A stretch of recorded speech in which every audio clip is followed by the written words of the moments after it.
Hello, Window Wolves. It's Miss Dextray in the Library Media Center. I'm here to talk to you today about heroes. I understand that you are starting a unit on heroes, so we have a lot of books in the Media Center that will connect to that theme. I'm also going to give you a little description about how to use our Destiny system so you can come in and use it on your own, or you can use it online wherever you have the internet. So if you go to our school website and select Library, you can select Destiny Catalog, and you should see a page that looks like this. Be sure that you select the Catalog tab to get the search bar. Over on the top, I'm going to select Library Search, which is what this page does, and we're going to type in the word hero. I'm going to do heroes plural. If I select Subject, that's a great way to narrow it down. Notice that I have 149 choices here. That means if I click on Let's see, if I click on the details of this particular book called Told Tales, and you scroll down a little bit, this is a story that has heroes right here. Do you see it? It has heroes in the categories that the book is organized with. So if I go back to my search results, I'm going to actually now, instead of doing heroes subject, I'm going to try keyword, and you're going to see that we get a lot more results. So when I hit keyword, see, now I have 337 choices. So I'm going to just kind of go through this list and see what looks interesting. I'm going to show you how to add books that you like to a list, and you can either make a bibliography, which will come in really handy later when you're doing research projects. Remember that. And you can also just print out your list if you want to, or you can create an account with Destiny to store your lists for later. I'm going to look at the Everything Classical Mythology book just because that looks interesting. And you notice that the word hero is in the title, so that is why it found it. And down here under my description, number 1, I can see where it is. There's my call number. That tells me where to find it in the Media Center. It's in the nonfiction section in the 290s. I can see that it's available, so if I want this book, I can come in and get it. It says it's a book about mythology, and there's other books in the series about the Everything series. So you can, I think we have one about cooking and some other choices. You could click on that and see what other types of books are in the Everything series. So anyway, if I wanted to add this to a list, I would just add to a list right here, and then it goes to a mysterious list. We're going to go check that out in a minute. When I go back to, notice up here, I can click on my search results to go back to that original list. You also want to do a quick view over here to see if your book is available in the Media Center so you don't go crazy looking for it if it's not here. Okay, back to that list. So notice on the side here, I can see resource lists. I'm going to select that. And then when I select it, I have two options. I have public lists, and these are the ones I have created by topic. You're certainly welcome to look at these. But then you have my lists, and these are the books that you select for your list. Now, I have been doing this for a little bit before we started this video, and I have created a list of 20 different books. So let's take a look and see what we have that are connected to heroes. If you are an animal lover, this particular book is called Animal Rescuers, and it's a nonfiction book. I can tell by my call number that it's in the pets and animal section in the Media Center. And this book describes 4 animal heroes: a dog who helps cats, a cat who rescued kittens, a pig who found help for her owner, and a guide dog who led his owner out of the World Trade Center during the bombing in 2001 on September 11th. So if you're interested in animals, this is a great story for you to read. Okay, going back to my list, and again, I'm going down, this is called a breadcrumb list. I'm going to go back to my list on the breadcrumbs. Ooh, I'm going to show you Beowulf. This is a graphic novel. This guy named Gareth Hines is a really amazing artist, and he has done a few graphic novels. Well, Beowulf is an old English epic poem that you might be reading in high school. Sometimes you read it in high school. But this is a really beautifully represented graphic novel. about a Norse hero from Denmark, and he battles monsters to protect his people from a dragon, and he becomes a king, I believe. Oh yeah, that's what it says right here. Returns home to become a king. So Beowulf, beautifully illustrated. If you like graphic novels, this is a great story. All right, back to my list. Details. See how I'm hitting details to get more information. This is Batman. I understand from previous students that I don't have enough Batman in the Media Center. Duly noted. So every time I order books, I try to stick another Batman one in there. This is a newer one that we have, and it is a collection of 13 Batman comic book stories. And if you guys are Batman fans, you may know who Bob Kane, Neil Adams, Frank Miller, and Devin Grayson are. I don't know. But that may be something you're interested in.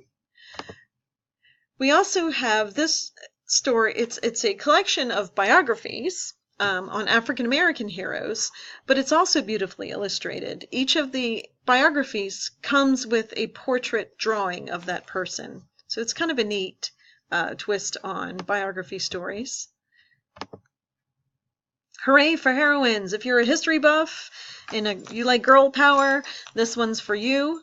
It's actually biographies about North Carolina women who battled different problems and came through on top.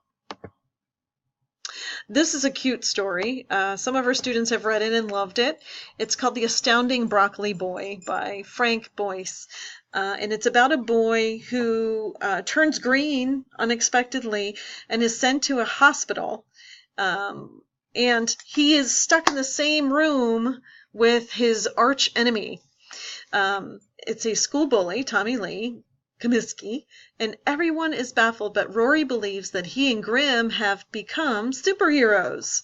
So that's a cute story. It's funny, but it also deals with the seriousness of bullying, and it's just a good story to read. The Ruins of Gorlin is the first book in the series of A Ranger's Apprentice. For those fantasy fans out there, this is a really popular fantasy fiction adventure series. So we have, I think we have 10 or 11 of the books in our media center. If you really like this particular type of story, this one is going to be for you.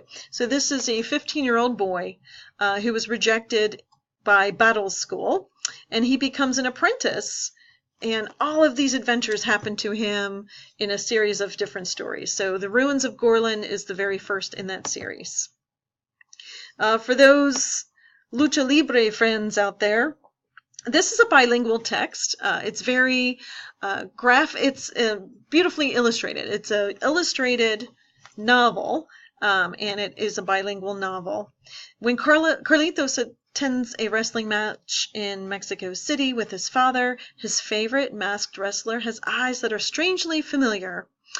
We also have a second book in this series. Margaret Peterson Haddix writes some really amazing dystopian fiction, adventure fiction, mystery fiction. And this kind of blends all of those together.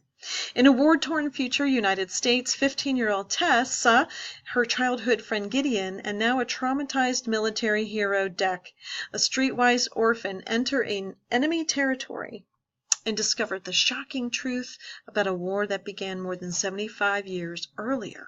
So, Margaret Haddix, we have a whole section of her books in our popular fiction area. If you've ever read Brian Jake, you know that he is a really fun to read author. He writes a lot about animals. Most of his books have some kind of either personified human-like animal, or there are animals in his books. He also writes about Middle Ages era. This story is about a boy and his dog. So it's 1620, and a boy and his dog are rescued from the doomed ship, the Flying Dutchman, by an angel who guides them in traveling the world, eternally helping those in great need. So Brian Jake, if you like adventure and you like Middle Ages settings, this book is for you. This is called The Cricket Man by Phyllis Naylor. She's also a popular author. This book is called Cricket Man, and it is about a 13-year-old Kenny. His name is Kenny.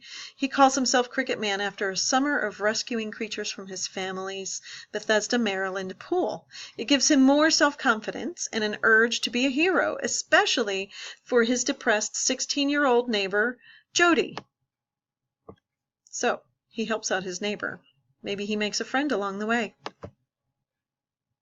Garth Nix.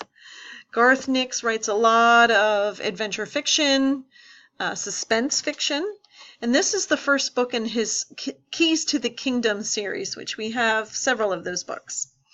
Arthur's life is saved by a key shaped like the minute hand of a clock, but bizarre creatures from another realm are determined to take the key even if it means killing him. Hey, Captain Underpants fans are going to love this story. We have a lot of Captain Underpants books in our media center. Dave Pilkey, by the way, I met him. He's a wonderful man. Very funny. Wrote a bunch of these books. And they're parodies. They're supposed to be silly, which they are. They're heavily illustrated, so if you like picture-y kind of books, this is definitely for you. This one is called Captain Underpants and the Invasion of the Incredibly Naughty Cafeteria Ladies from Outer Space and the Subsequent Assault of the Equally Evil Lunchroom Zombie Nerds, the third epic novel. Whew, that's a mouthful. So anyway, this particular story is about Captain Underpants, who has to stop 3 evil space aliens who invaded Jerome Horowitz Elementary School and turned everyone into lunchroom zombie nerds. You can see we have a lot of silly Captain Underpants books. Lots of fun. Give it a try. Okay, Captain Nobody. 10-year-old Newton dresses up as an unusual superhero for Halloween. He decides to keep wearing the costume after the holiday to save his townspeople from, well, I don't know from what. And then it says that he also eventually saves his brother as well. This series called Shredder Man is about a 5th grader who defies a class bully and develops his own secret identity. And this is a series of books, so it's about his adventures as that superhero Shredder Man. Ooh, Mark Zuzak, if you've ever read The Book Thief, fantastic book. But I Am the Messenger is a book that is written by the same author. After capturing a bank robber, 19-year-old cab driver Ed Kennedy begins receiving mysterious messages that direct him to addresses where people need help. It helps him start to get over his lifelong feeling of worthlessness. Fantastic writer, edge of your seat, interesting, suspense, great story. Mystery too. Okay, and then this is our newest book we have in the Media Center. It's called 5 Worlds. It's a graphic novel. 5 worlds are on the brink of extinction unless 5 ancient mysterious beacons are lit, and when war erupts, 3 unlikely heroes will discover there's more to themselves and more to their lives than meet the eye. So, also I want to show you, before we go, Title Peak. If you click on the image, we have something called Title Peak, which gives you more details about the book. Now, some of the Title Peak information is extensive, some of it is not very plentiful, but this particular one has a summary. It talks about the author and his bibliography. And then it also gives you some reviews from top book reviewers like Kirkus and Booklist. Sometimes you'll see School Library Journal in there as well. So give that a shot. It gives you a more in-depth look at the book. So thank you very much for sticking with me on your hero's adventure. Come on to the Media Center and check out a book for a new adventure. I will see you soon.